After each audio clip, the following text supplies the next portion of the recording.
We have presentations that we're going to be doing, 15-minute presentations. We will try to keep the presentation time to, 10, 12 minutes, field a couple of questions, and then we'll move into the next one. So we'll be kind of moving through these fast, but you can see the schedule that's up here. And I think you will have lots of interesting things to hear and talk about today.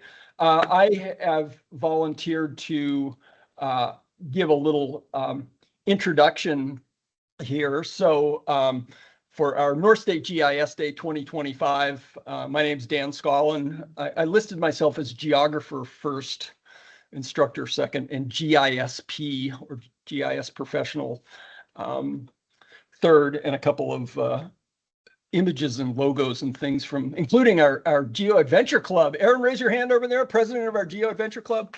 All right, we'll get out and do we like to get out and do geo adventures. So by way of introducing our theme of the day, which is routes, what are we calling ourselves again, Devin? Routes, trails. Roads, routes, trails. We got it. All right. So I thought, well, this is a recent experience. Okay, so this is the Klickipooti Trail out at Jones Valley, and if you look at the map, it looks like this. Klickipooti's a really cool trail, and I love this spot, and I've been going up there for years and years. But this is just this beautiful savanna, this beautiful blue oak savanna that's up on this saddle on the Klickipooti Trail. And on this particular day, when I was heading out, I'm actually mixing photos from two different trips, so the weather was a little different. But this is the advanced mountain bike trail for the Shasta Trinity National Forest, and this is what I encountered out on the advanced mountain bike trail. And I had brought my loppers, which I had the misfortune of actually deciding that I really wanted to clear this poison oak, and maybe I could get away with it, and planted a nasty bit of poison oak.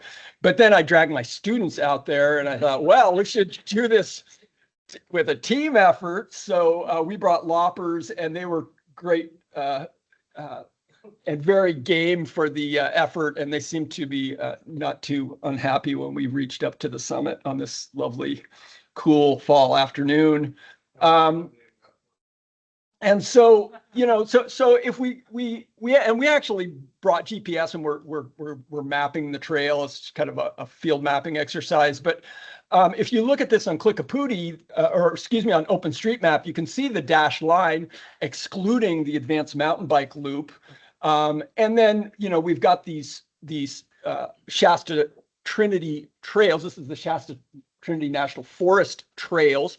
By the way, how cool is it that we've got this kind of a trail network in our community?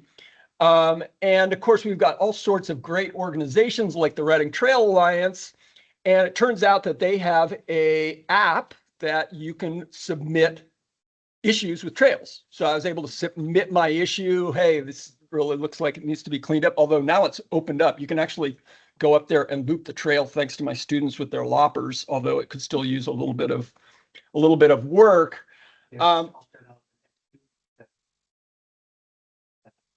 Oh, nice. Oh yeah, nice. That's right. Hey there, Allison. Welcome.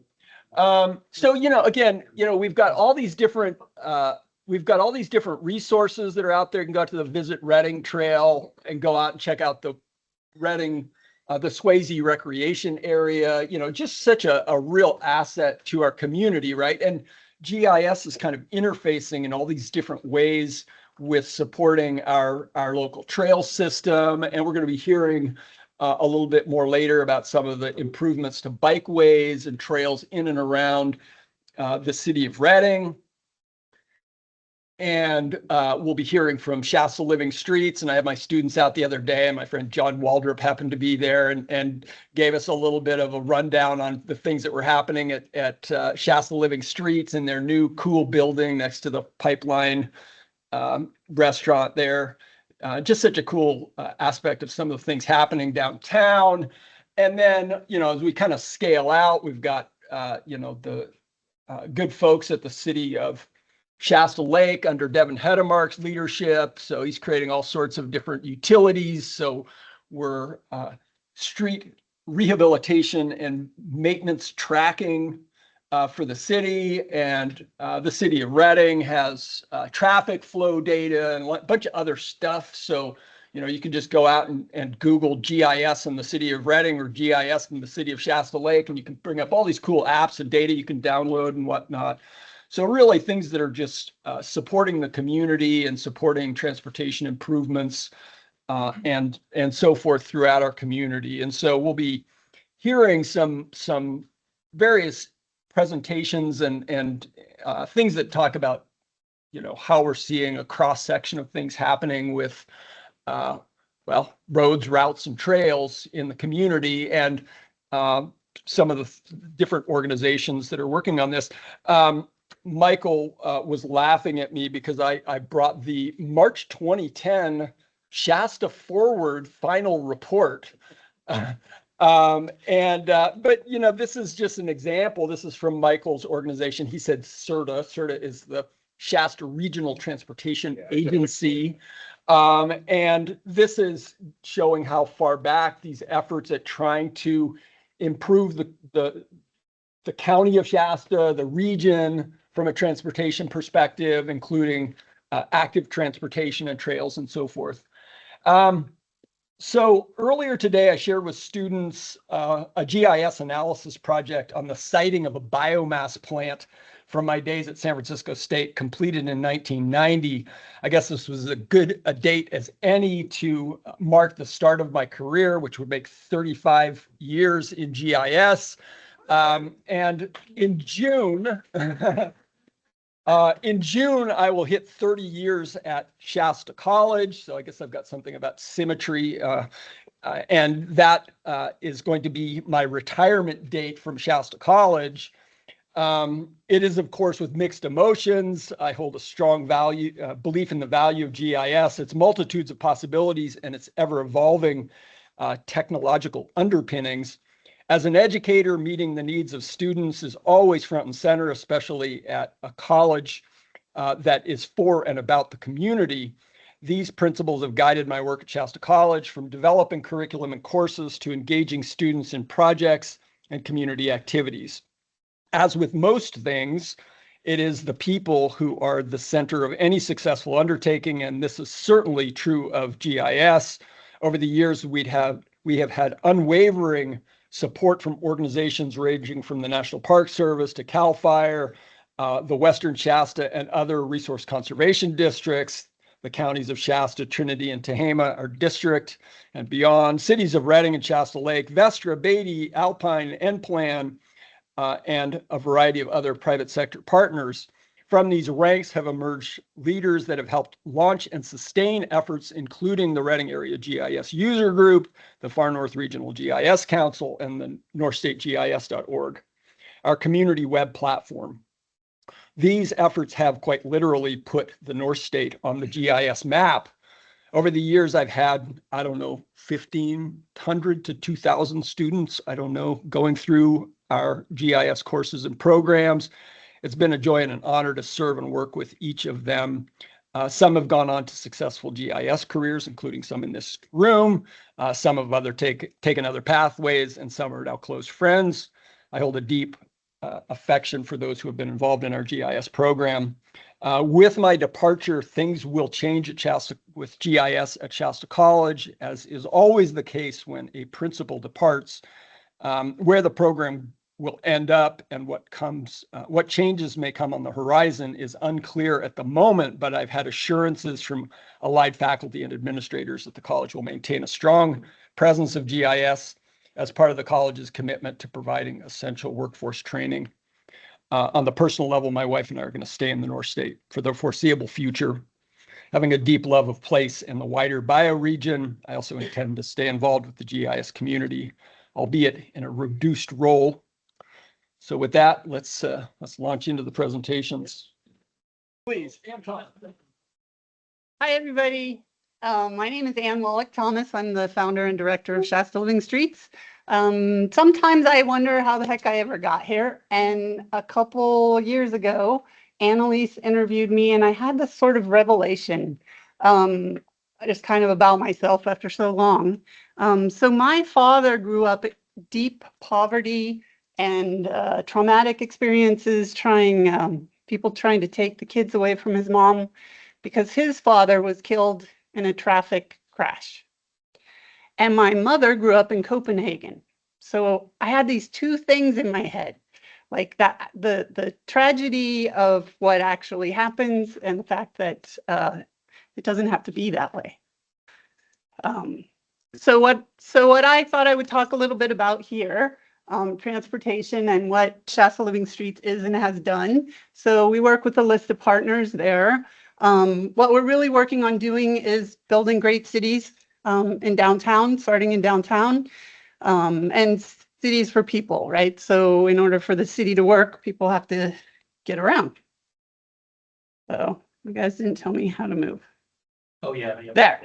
So there's someone in this room who might remember this photo, but this is how when I sort of started this is what transportation looked like in downtown. So every color there is parking for cars.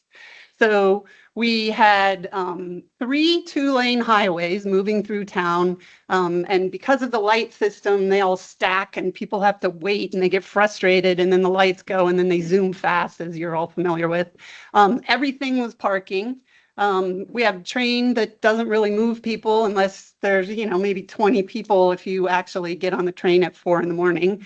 Doesn't stop very many places. It used to work. People used to be able to use the train here to go to Berkeley and come back on the same day, but you can't do that today. At the time we started this, you couldn't even walk around downtown. I had a business owner on a Sunday morning walking a dog, got stopped by RPD for crossing when the hand wasn't the right color. They made her sit down on the sidewalk next to the other guy that they were ticketing for crossing the street. So this is how we started. Another thing to know for context, pedal assist bikes, they change everything. Everybody can ride now. So there used to be this sort of, maybe 20 or 30% of people could ride. We have people now that I see in the new bikeway that just finally went up, riding trikes. So even if you're sick, doctors prescribe pedal assist bikes to help make you healthier. If you have other issues, you can ride a trike bike. We see that all around. So it used to be that yellow circle, that a 2-mile radius was the only, like when you would talk about a sort of walkable, bikeable city. This is very recent, before pedal assist bikes. It really could only be 2 miles. And I took a tour of Davis one time with some of us in the room here. And even in Davis, they were saying people really wouldn't ride more than 2 miles. So, but with pedal assist bikes, an easy, comfortable, most common kind of trip is a 9-mile trip, and 15 miles is easy. I ride in and out of Palo Cedro on my bike. It's not a problem, except for the whole part about almost getting killed by cars because there's no space. So then, I think we're missing one. Yeah, that's right. So we need safe streets, but we also need amenities. And if you think about sort of the history of how people took up cars or using cars to get around, there are a lot of things you need. That's not just about actually having the vehicle, right? So we need secure bike parking. Please don't ever park your bike that you like on a hoop somewhere out in downtown and walk away from it, because it'll be stolen, right? So we need a secure bike parking garage, secure short-term bike parking. In our case, we have it inside of the courtyard next to the restaurant. Bike share works alongside of that. So now you can get on your favorite bike at home. You can ride down to the secure bike parking garage. You can park your favorite bike in the secure bike parking garage for all of 5 cents a minute. Really, we pay the cost of that. And then you get on bike share and you bop around downtown and go wherever you want to go, where you can't really park your favorite bike. And then when you're all done having dinner and fun with your friends, you take bike share back to the depot where your bike is parked in the secure garage, and you can ride home on your favorite bike. It also works that way if you leave your house on your favorite bike, park in the secure bike parking garage, go to the transit center. Okay, we already said it's not great, but you can get on the train or a bus and go to the Bay Area and fly to New York and stay for 7 days and come back.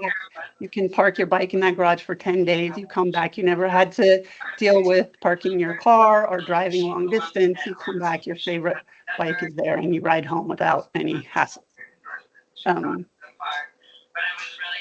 So where GIS fits in for us in some ways, right? So we worked with Dan and one of his volunteers at one point. So we get this question all the time. Nobody believes people want to ride. Nobody believes it'll ever happen. Well, I shouldn't say nobody. Many people, we get this question, right? Who is ever going to use a bikeway?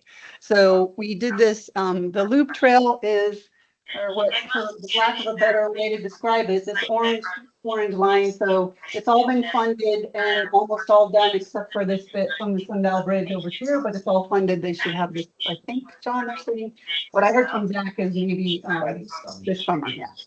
So at that time, we knew this was all proposed.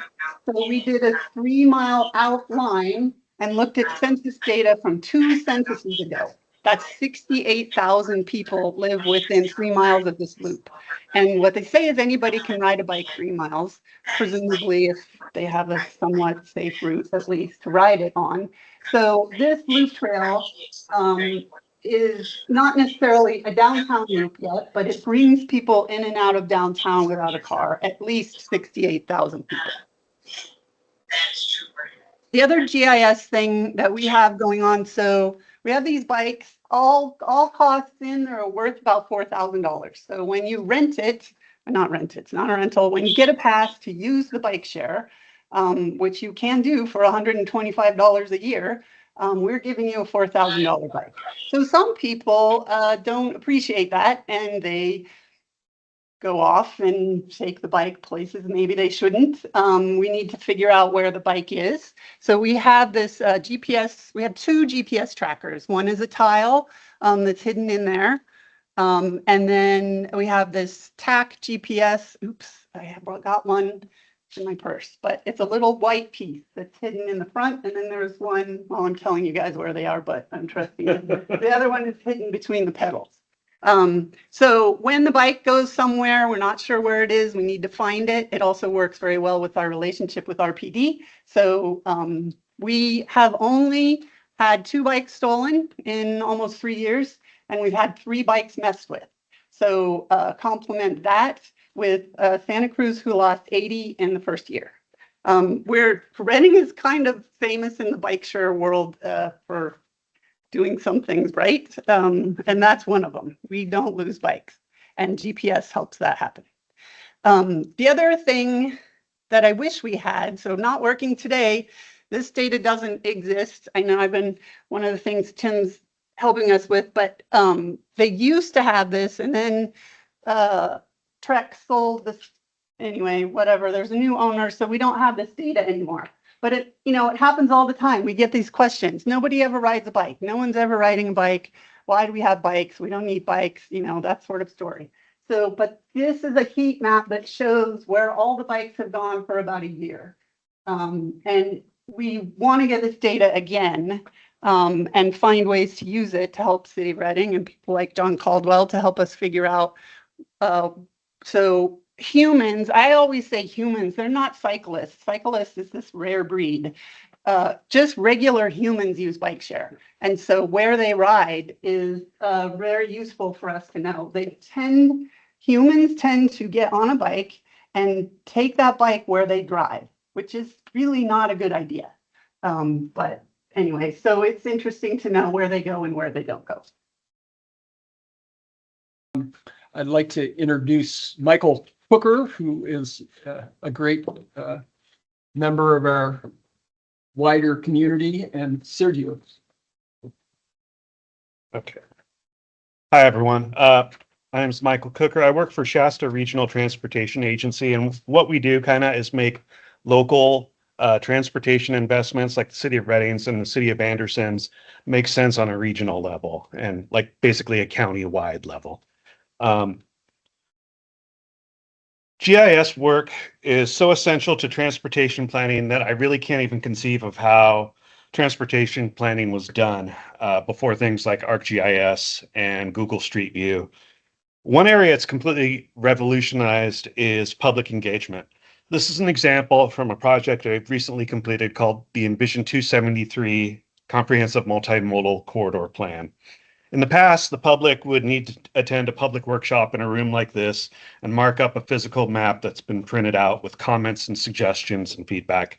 The comments would then need to be gathered and collated manually. Now we use sites like My Social Pinpoint, which is featured here. Folks can comment and feedback from the comfort of their sofa via laptop or smartphone, and it's automatically gathered, organized, and easily exportable. Here's a view of actual feedback that was received as part of the Envision 273 Comprehensive Multimodal Corridor Plan. Luckily, my consultant still had the site online, even though I just completed the plan in April, so you're seeing some real-world feedback here. As we zoom in, the clusters automatically break out further and provide more detail. Oops, I got ahead of myself. Here we have one view of one of the individual pieces of feedback. This one is for a section of North Market Street that us old timers call the Miracle Mile. It reads, eliminate outside third lanes and convert to parking. Install class 4 protected bike lanes in current parking and hard median between bike lane and parking, whether landscape, storm improvement, or both. And if you look closely in the little bubble, you can see that other people can vote this idea up or down. And here the idea has 6 likes and 1 dislike. I'm happy to report that this suggestion is being incorporated into an upcoming project on the corridor. So this is really super useful data for all sorts of reasons, but after a project's done, it typically goes by the wayside pretty quick. And if you have feedback that you want to share for an area where there isn't a current project or plan happening, then you're probably out of luck. So there's this product here, which is put together by the Safe Transportation Research and Education Center, SafeTrek at UC Berkeley. And it's a free web app that addresses those challenges. It's located at streetstory.berkeley.edu.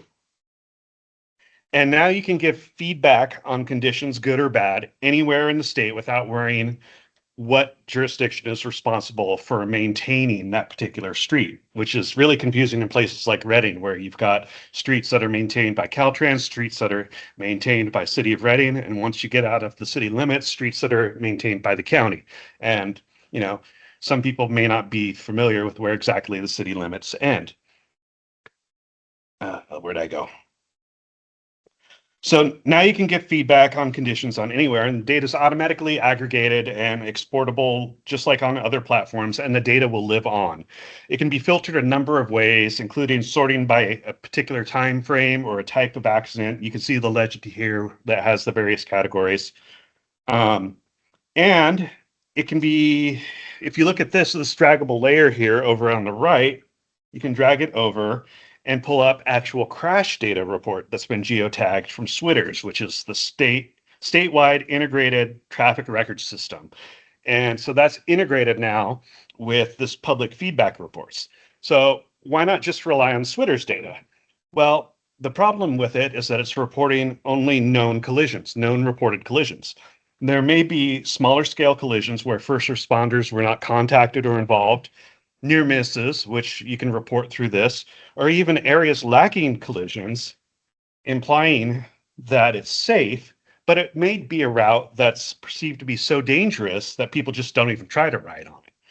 So that's something that transportation planners like me need to balance, is even the best GIS map can't properly convey real world experience, and it helps to get out there and get boots on the ground. And so the best planners combine both of these tools in their work.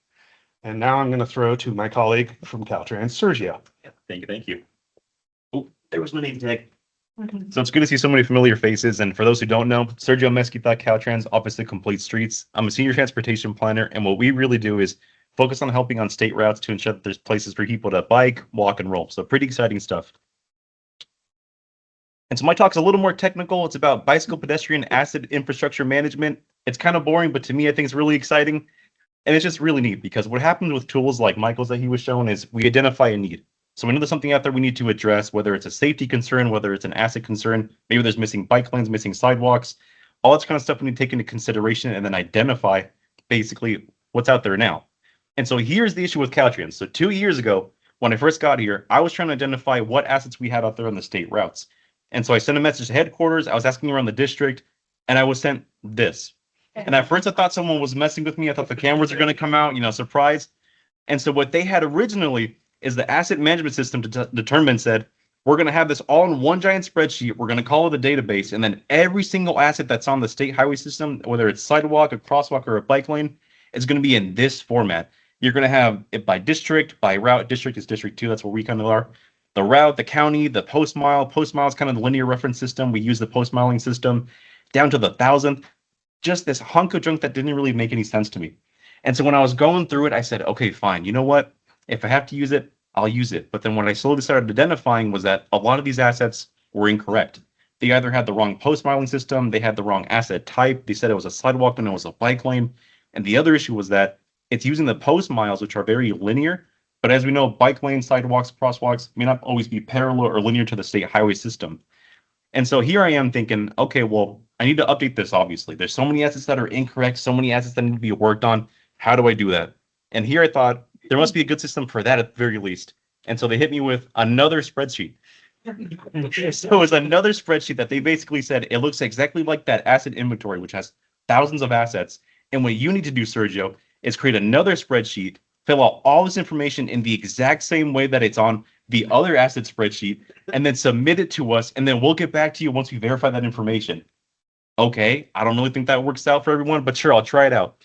And so I started doing this for multiple projects where I realized, we're going in, we're putting in these assets, things are getting built, but no one's recording the assets. No one's recording the new sidewalks going in, the new bike lanes, the new crosswalks.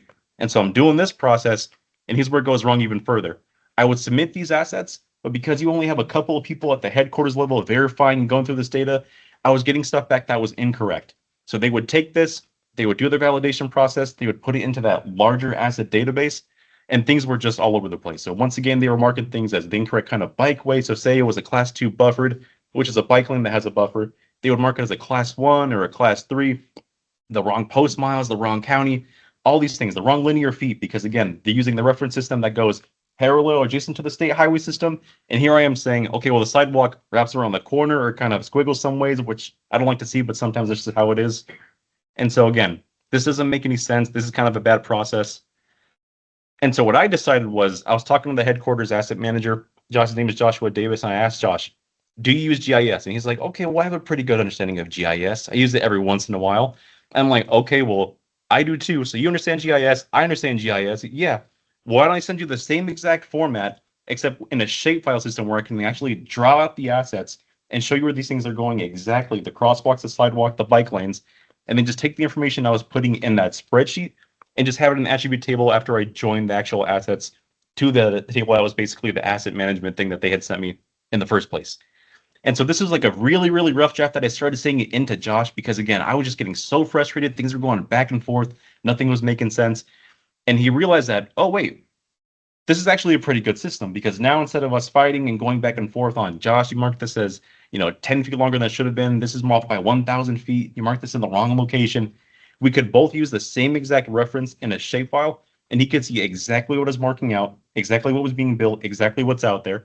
And this is a pretty neat example in downtown Reading. And I know the city of Reading has great active transportation data, but in turning like Caltrans, it wasn't that great. And so this is a rough draft where when I was looking out there, it said there was one bike lane and nothing else, but obviously there's on the more Miracle Mile at North Market, there's sidewalk, there's bike lanes, there's crosswalks. And so this is a rough draft attempt that I kind of started initially that kind of worked a little bit, which I thought was neat. And we started getting a better process. And so I started submitting those over and over and over the course of a year. And after a year had went by, asset management at headquarters came back to me to my surprise and said, oh, check this out. We're doing a pilot project where we're using GIS and Survey 123 to identify assets. And I was like, well, where have I seen that before? Wait a second. I wasn't getting overtime. Didn't get paid extra for it either.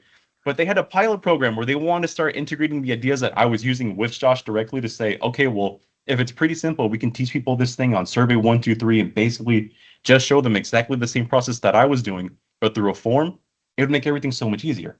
And now this is kind of a snippet of the form. It's basically the stuff I was doing on the shapefile, just in a survey. So someone can go on there, answer all the exact same questions that they were looking for to determine where an asset was, the condition of the asset, things like that.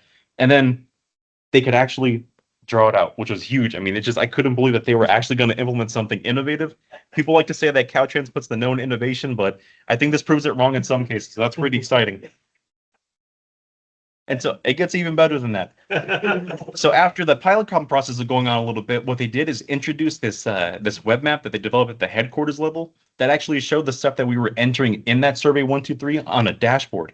And so what I could see then is I would submit assets, and these are not in writing. I kind of had to find an example somewhere else, but everything I would submit would show up there as needs review. And then I could see it in real time. Basically, I could see someone reviewing it. I could make sure it's in the exact same spot that I had marked. And then what you see on the right-hand side is kind of what happens after it's been reviewed, after it's been verified and analyzed. You have like the sidewalks. This is an example of downtown Reading, Pine Street, California Street, all these different assets that exist out there that we had to go and manually and input and kind of fight back and forth on and validate. And it's really neat because there's another system. So say there's an error, say it's still marked incorrectly. What I can do is use the tools that are on here on the dashboard, click an asset, and basically say, hey, Josh, this is still incorrect. You got to fix it. But it's no longer through a bunch of 10 different emails and 5 different email chains. And so that's really cool then too, because we found that they have a REST service for it. And we have a District 2 internally. Kevin O'Sullivan, he's our district research data specialist. He's basically, he knows all things GIS. He's a much more advanced GIS learner and user than I am, but he's doing a lot of great work for us. This is the Planning Mover, which is basically this web app where we have a lot of planning level data that we use to develop projects and look at projects. And so what's really neat is we can bring in that asset data directly into the Planning Mover. And so when I'm looking at, say Cypress Avenue, I can bring in these other needs that we have internally through our active transportation plan. We have active transportation plan survey results that said, kind of like the needs Michael was showing, is there a need for bike lanes? Is there a need for sidewalks, improved safety? But now I can actually bring that stuff in at the same time I'm bringing the assets in and actually see for myself what's out there right now, what should exist, and then is there any gaps, which is really neat. And so again, it's just a really cool process that we've had over the last couple of years. Kind of went from nothing to something that I think is pretty cool in the GIS world and wanted to share with you guys. So thank you. Steve Kincaid. All right, thanks, Dan. Yeah, good evening, everyone. My name is Steve Kincaid. I am the GIS manager for the city of Reading, and today I'm going to be talking about the city GIS and the city kind of engineering department on the work that they did for doing kind of curb ramp inventory or ADA curb ramp inventory. So ADA, Americans with Disabilities Act. Why is this kind of relevant, or why is this kind of important with kind of all the talk we're doing with roads, routes, and biking? Well, it's these curb ramps, these strange little things at the intersections, at kind of all the intersections of the of the sidewalks. They're crucial for the safety and accessibility for allowing these people with disabilities, with wheelchairs, walkers, scooters, people with vision impairments, or families with strollers. Well, it helps these people safely navigate between kind of sidewalks and streets, and just increases kind of like this or this access for these people, and it makes things safer basically for people in the city of Reading trying to get around and accessing these sidewalks. Prevents safety, smoother or prevents falls, smoother transition. And then, these ramps are required by ADA to ensure, public spaces are accessible and, prevent discrimination. And so a little bit of background is one of the earlier projects that I did at the city of Reading was to develop this inventory. So the city of Reading, back in 2012, they built this ADA transition plan with the assistance of a vendor called Kittleson Associates. And part of that plan was that the city of Reading, they wanted to inventory all these curb ramps, and what better idea than to utilize GIS to inventory all these specific locations. And so it was required, they required kind of a GIS-based, collection. And ultimately, they wanted to determine gaps, be able to assess, compliance and then prioritize improvements over time as a goal. And so what did that mean? Well, what's amazing about GIS is that it took, a process that maybe, it took this digital process that maybe before would be done, by paper and pencil out on the street, someone doing a survey, collecting this information. Well, no, we were the GIS team, myself, and many others included, Shasta College interns, were able to do it directly from their desks by inputting point locations and using Google Street View, and then attributing information at these curb ramp locations, like what type of land use it is, what, sidewalks condition, are there crosswalks, a wide variety of attributes that, I'll show you some of that information in a little bit. But ultimately, starting with like a subset of information downtown, we worked with the vendor. We're trained on, how to assess these different locations. And then we just, after we were collected downtown, we just started expanding. And now we have a comprehensive wide ADA curb ramp data set for the entire city of Reading. And so now that we have all these point locations, it's we're trying to assess location desirability. And so one unique thing working with the vendor is that they provide us essentially kind of an algorithm in the form of a GIS model. Has most people worked with Model Builder here in the room or know what that is? It's Model Builder is Esri's tools, is a way to kind of string a multitude of Esri's geoprocessing tools together to get to end result, in simplest terms. And so they provide this really great model that looks at all the attributes that we collected at all the different locations, at all these different curb ramp locations. And based on the attributes that we entered, it provided a score. And so on the table on the right-hand side is essentially a matrix, is that, based on the inputs we put in the attributes, is that they are given a specific score.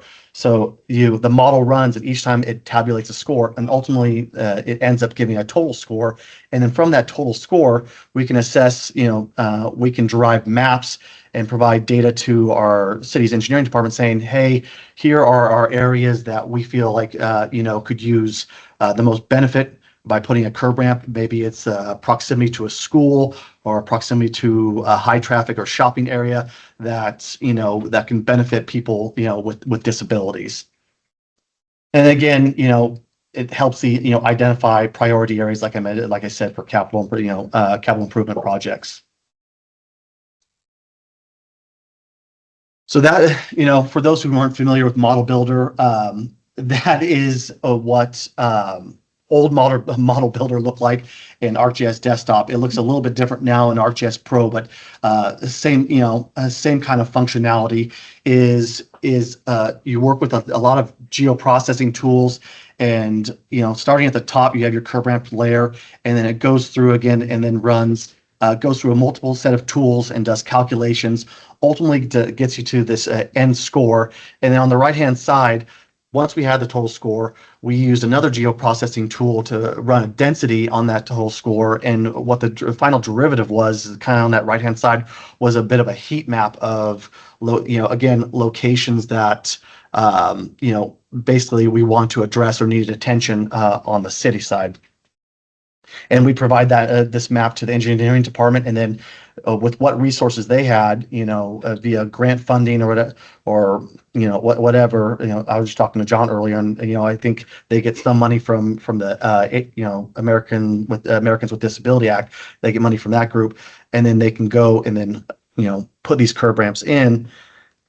And then what I did is, recently, with the help of Chong here, he's in my department, is that we recently did an update to a lot of these ADA curb ramp layers, did kind of spot checks, visited a lot of locations, especially downtown, because so much is changing downtown with regards to, intersections, bike paths and ADA access, so much has changed. So we've had to go through and do a lot of updates in our system. And this is a recent model that we ran from that, and it shows a lot of similarities from times in the past. And so these glowing white spots are again areas that we had kind of our most concern. And then I'll jump into the next slide, which is I built a dashboard with this data to kind of just basic KPIs, give some metrics on the amount of data we have in the city with regards to curb ramps. And here you can see we have a little over 4,000. We're still kind of combing through the data. This was, we've been doing this project since around 2012, but there's times where it sits for a while and we don't revisit it, or we try to revisit it every year to try to make updates, but it does need a little attention because so much has changed around the city of Reading. And so, but I think this is a pretty accurate depiction of, again, this curb ramp inventory we have here in the city.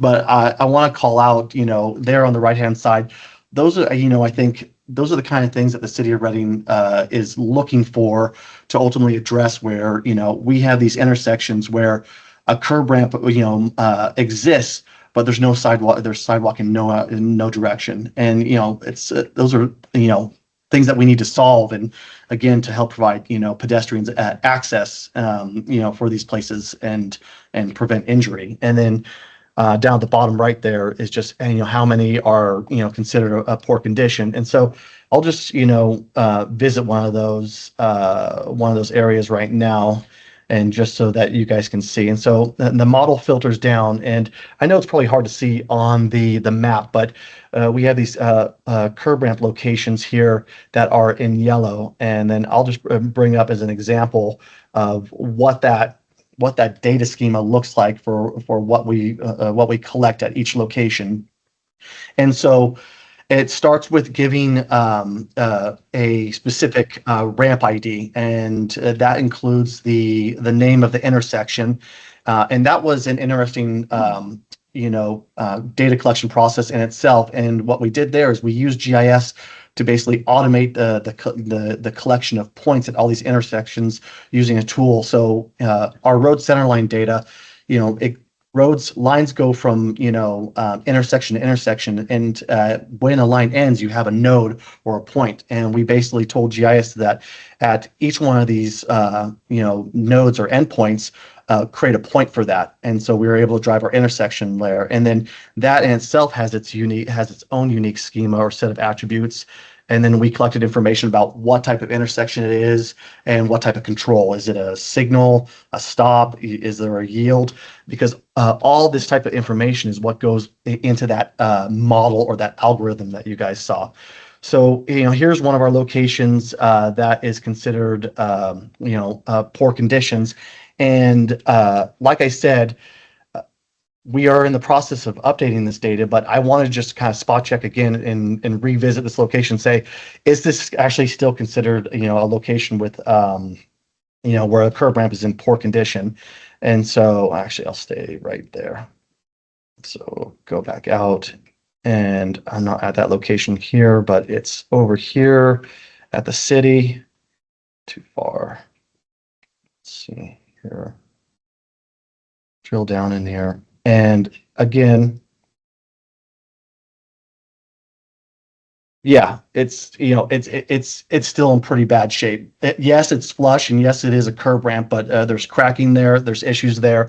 So, to synopsize, the city of Reading was able to, utilize GIS to collect all these different locations in the city, and then furthermore, we were able to analyze the data and provide outcomes or solutions for our engineering department so they can make the best decisions possible on where to kind of allocate their money and improve these locations in the city. And since my time working on this project, we've seen curb ramps go into neighborhoods over by Alta Mesa School. That was a really bad hotspot area, and they've made a lot of improvements there. And I'll go back to that map just to show kind of the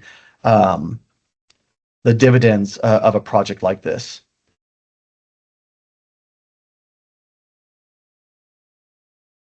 Let's see here. There we go.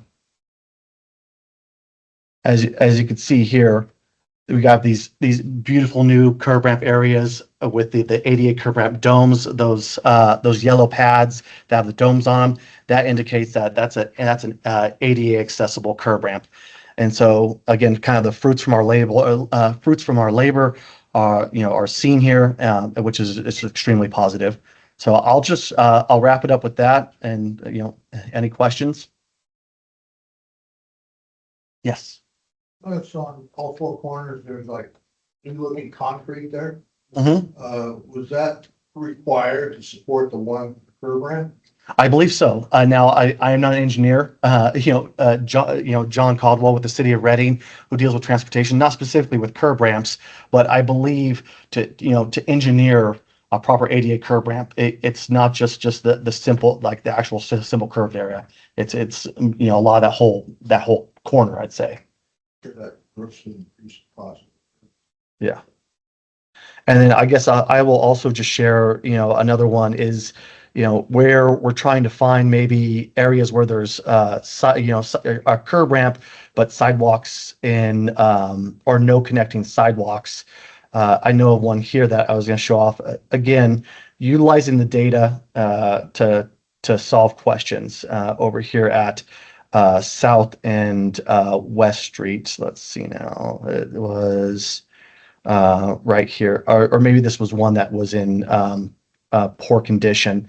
But here again, I don't have. Let's see. I'll take the filter off here, and then yes, here this was the hot spot from the heat map because there was a high density of a higher total score in this area.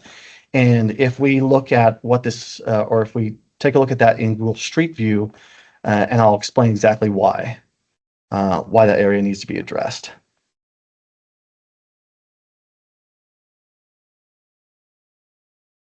And so here we have sidewalk, and then the sidewalk just dead ends. And some could say that looks somewhat flush, but it goes right here to a rolled curb. And so again, there's an access issue that, someone who's coming up someone maybe in a wheelchair or a scooter coming up this sidewalk, well, and now a decision is made. Do I go off-road into the gravel, or do I try to jump the curb in my scooter?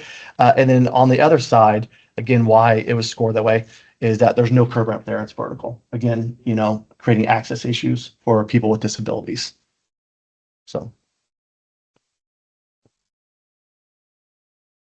I really appreciate this. Yes.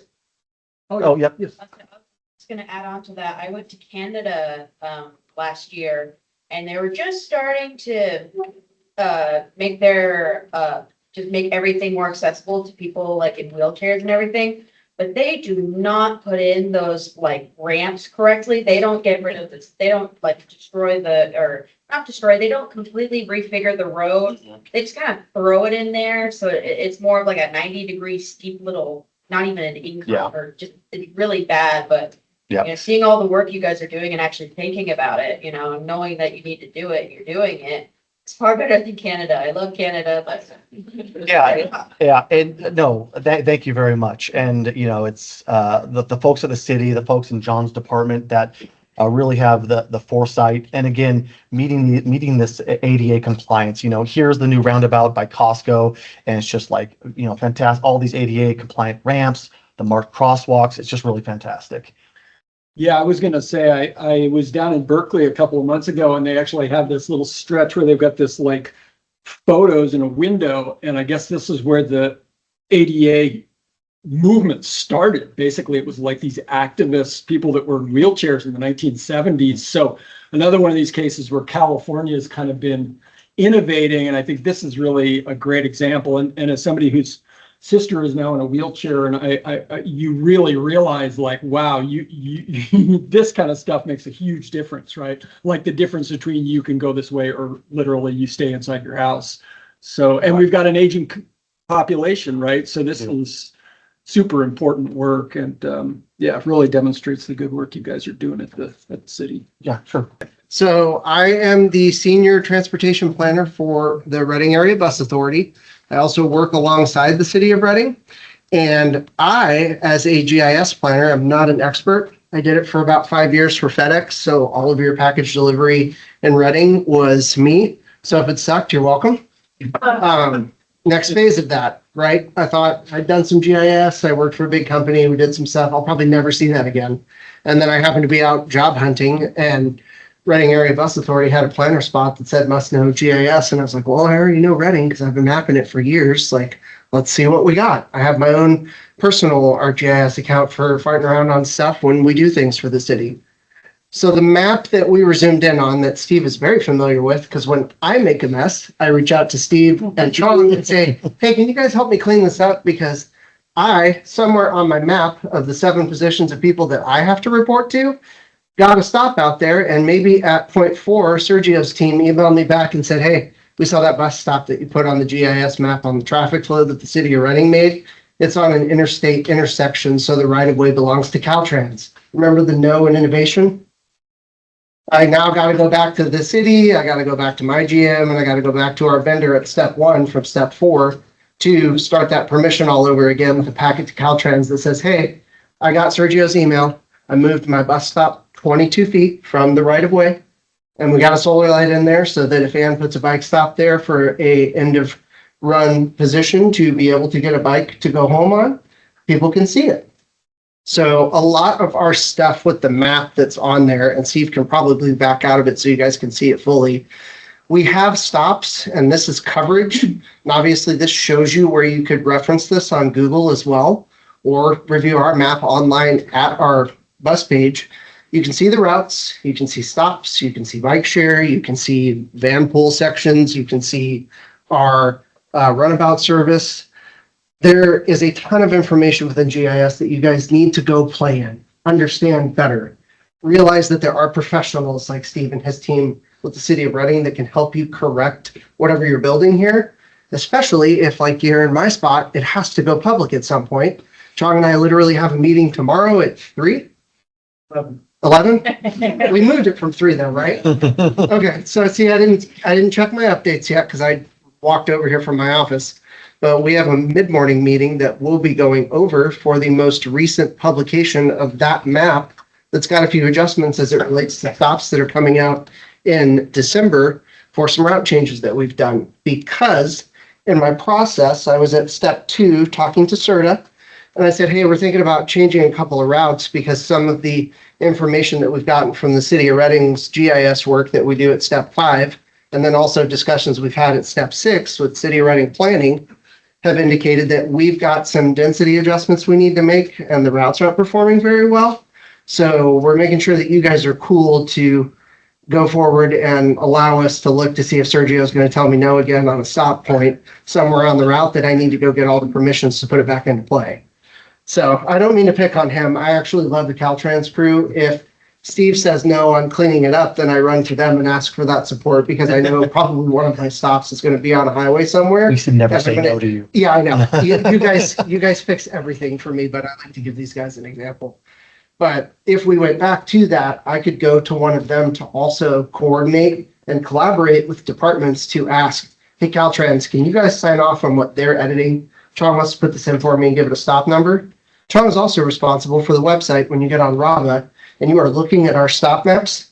After I've gotten permission at step 4 and 5 and 6 and 7, then we have the meeting like we're having tomorrow at 11 and say, okay, here's the most recent GIS City of Reading update and push out of all of the stops that we're editing that people are going to see in December, and that people can pull up on their app when they're a token to see where your bus is at, and that people can pull up on the Get Around Now page on Raba to be able to find out like where your bus's route is. So when I bring this stuff all back together with that list, I like for the public to see that that's all the stuff that we have to do to even get to where I can ask Steve and Chong to clean up my mess, to be able to put that on the app that you guys all have access to on your phone, to then use my service and send me emails about when we're not on time or when you needed to get to something or you didn't like the rate changes and stuff like that.